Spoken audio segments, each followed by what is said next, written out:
Hello, it's Bailey, and it's time to do my March wrap-up. In this version of my stats, I'm actually going to be giving my quarterly stats rather than just my March stats. I decided if I wanted to do both. I don't really want to do both, so I'm going to kind of skip March even though it's included in these numbers. The only numbers I feel like I need to give for March are that I read 13 books. I started one new series that I will be continuing. I finished one series in March, as well as read some other installments in series, so I feel like I'm making good progress on that. And I am right now sitting at 74 books on my unread TBR. But as we know, going into April, I am attempting 30 books in 30 days. If you didn't know that, I will link my announcement like up in the cards. Actually, I think it's this side. So I have high hopes moving forward into the year. I'm going to be looking at these charts on my phone as you're looking at them on the screen. So if I'm looking down, that's what's up. But I'm pretty happy with all the numbers that I'm sitting at right now. So let's get into it. First off, I have finished 42 books this year and I have DNF'd 3. So let me know if you would consider that 42 books or 45 books. I never really know what to do with that number. You can see here that March was actually my least read pages, but again, I'm happy with this number. Overall, all year I have read about 12,500 pages. I'm really happy with my reading method chart. I was not an audiobook reader going into this year. I've been trying to get more into it, but I do want to keep that number, you know, not too high, I guess.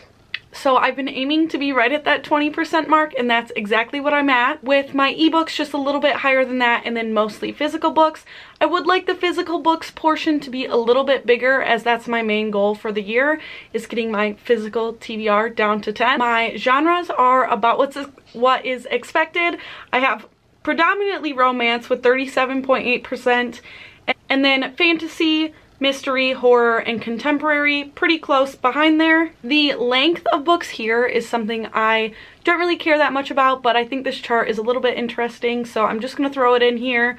I have no comments on this. I guess I'm not, like I said, focused on this stat necessarily, but my spreadsheet does provide this. My star rating chart has redeemed itself a little. I had a rough start to the year and my 5 stars were tiny. You'll see as I talk about my March books later on that I did have quite a few 5 stars this month, so that fixed this chart for me a little bit. I have the most 3 stars, then 2 stars, then 4, then 5, then 1, with only, I think I've only rated one book 1 star this year because I've also been nice to myself and I've been DNFing. I'm rating almost 75% adult and mostly new releases, with that 2020 and 2019 numbers being pretty big here, with 2016 actually being the next highest number. My owned and borrowed chart is not really where I'm happy to be at, as I'm trying to focus on reading my owned books this year. Any other year I would honestly be happy with where this is sitting, but just because of the goals I've placed on myself this year, not exactly what I want to be seeing with this chart. About 26%, a little higher than that, of the books I've read have had some kind of LGBTQIA+ representation in them, and about 29% have had POC representation. I am aiming for that number to be at 30% this year, so I'm a little bit off, but I'm really close to right where I want to be at.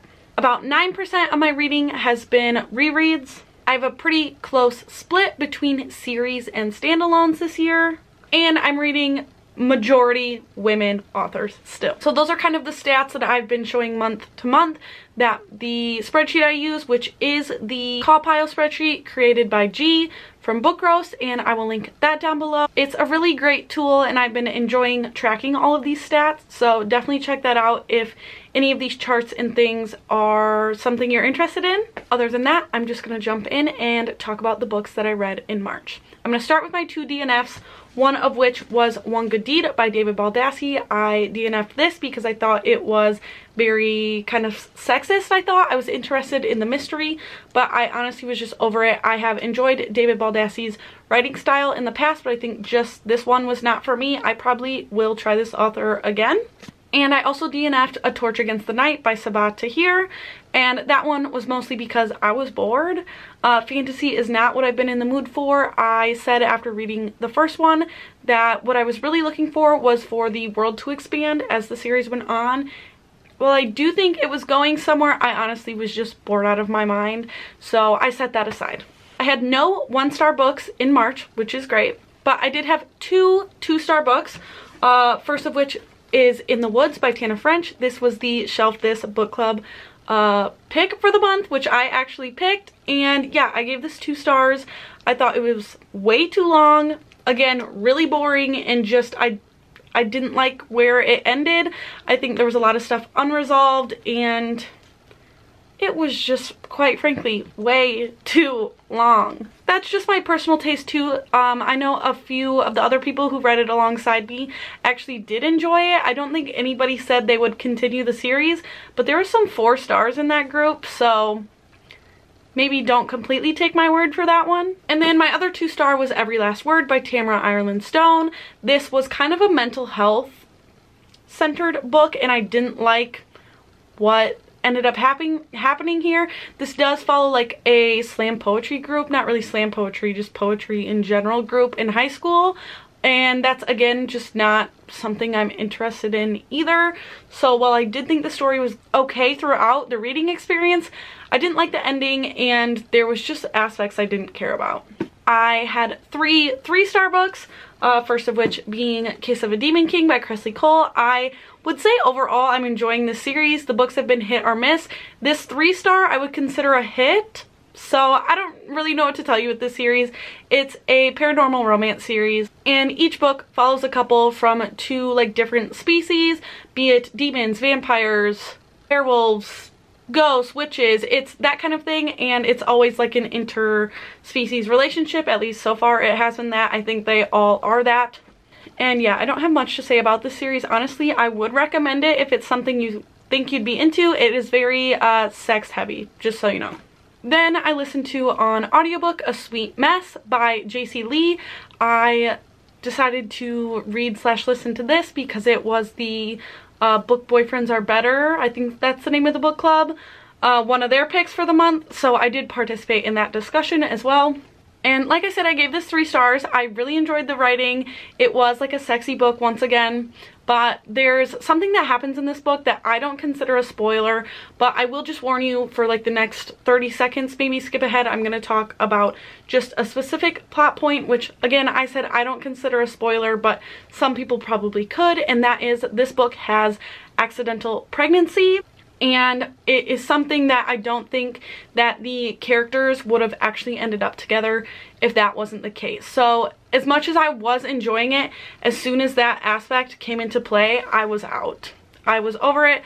I didn't like it. So I definitely think the author obviously can't use that trope in all of her books. So I would be willing to give, there's actually going to be a second book in this series. I'd be willing to give that a read, maybe after I saw a couple reviews come out.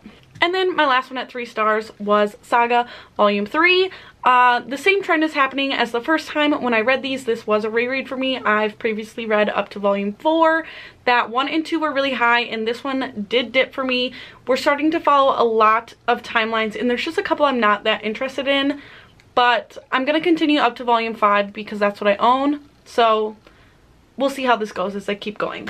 I had 1 4-star, which was The Winter People by Jennifer McMahon, and that is a horror book set in like it's a very like woodsy atmosphere, and you're following 2 timelines. Basically, you're following a diary of a girl like in the early 1900s, and then you're following present day, somebody reading this woman's diary, but in the diary, that character is basically talking about how like bringing people back to life, and her daughter died, and she talks about how her daughter has been brought back to life. So in present time, somebody has also passed away, and then this person discovers the diary, and they're wondering if people can be brought back to life, I guess. And then there's a like suspense element, or more I guess like thrillery element, that involves just like a few people interconnecting to solve whether this is true or not.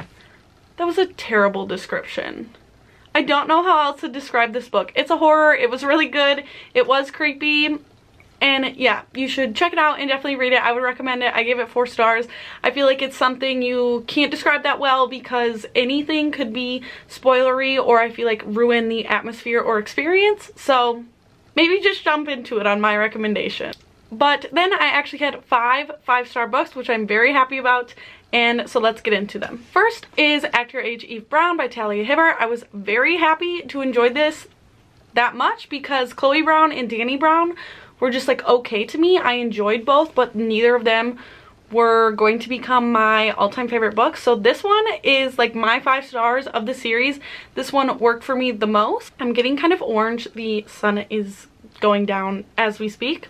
But this follows our main character Eve. Her parents are basically cutting her off of her like trust fund money because they think that she needs to kind of get a grip, figure out what she wants to do with her life.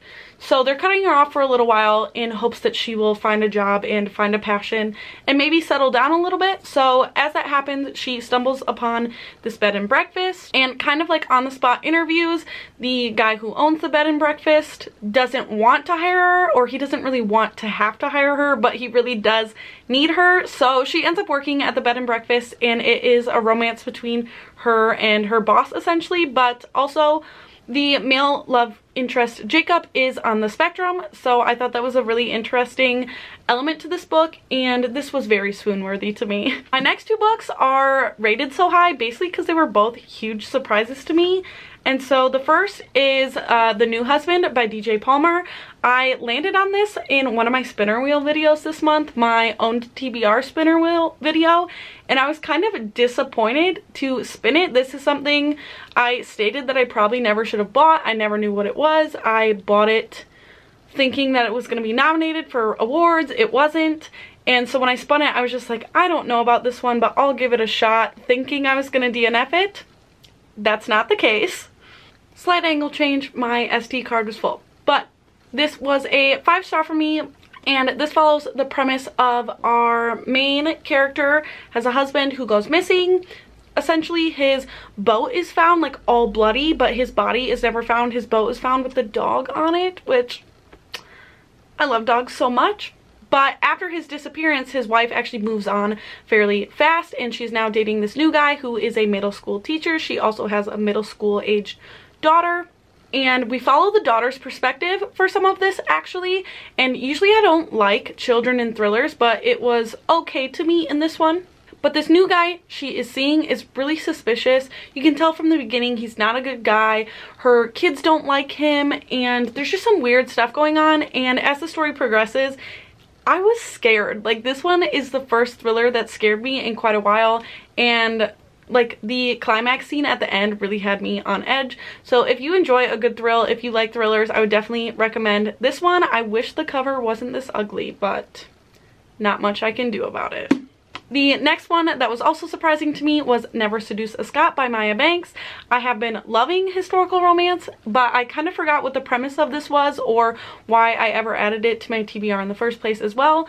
But as I jumped into it, I did remember it being described to me, and this book follows 2 rival families, and our hero and heroine are from the separate rival families, and the like royalty basically betroths them, so they're in an arranged marriage. But the main female character was in an accident a little while ago. She was actually previously betrothed to someone, and after her accident, she is believed to be like touched. They describe her as daft. I'm not sure if that's like the correct terms that should be used, but essentially all it is she is now deaf from her accident, but she is pretending to essentially be more injured than she was because the man she was betrothed to was a horrible person, and so she knew that if she did that she wouldn't have to get married to him, that the wedding would be called off. But now she's betrothed to this new person from the rival family, and you can tell right from the beginning that he's a good guy. Like, he's like, I don't want to do this, but none of this rivalry is this woman's fault.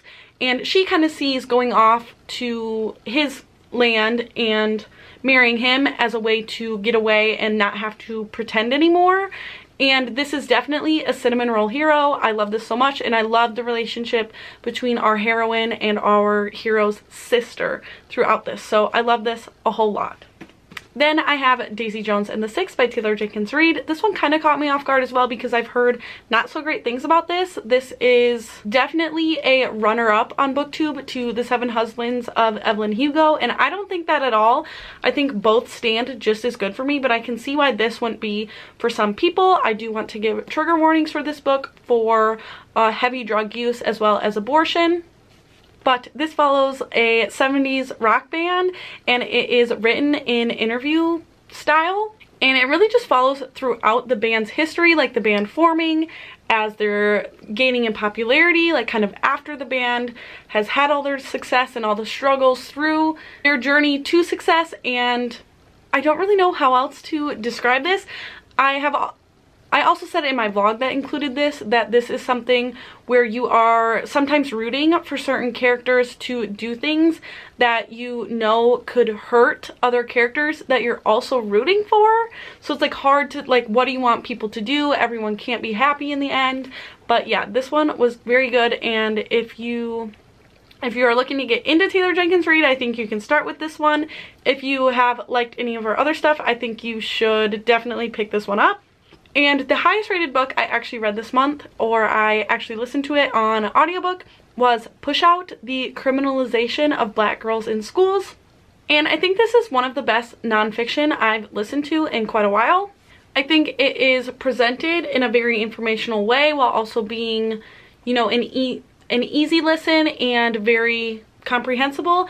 The author basically interviewed young girls in, I'm not sure if it was a detention center or more like a rehabilitation center. I'm not exactly sure what it was, but basically interviewed troubled teen women about their experiences in schools specifically. And I just thought it was really well done, as well as this provided a lot of resources, especially in the back of the book, about how to approach conversations revolving this topic in your real life. And it was just more of like less explaining and more examples, which I thought was great, and like I said, a very digestible way to consume this information. I don't know if that's a good way to describe it, but I would definitely highly recommend this one as well. I always get really burnt out describing books like this, and I don't know if people even enjoy it. I think you can tell, even the books I'm like really passionate about, I'm not good at describing books. So I'm sorry if you like don't like this portion of the video. You obviously don't have to watch it, but that was everything that I read in March. Thank you so much for spending some time with me today, and I will see you again very soon with a new video. Bye!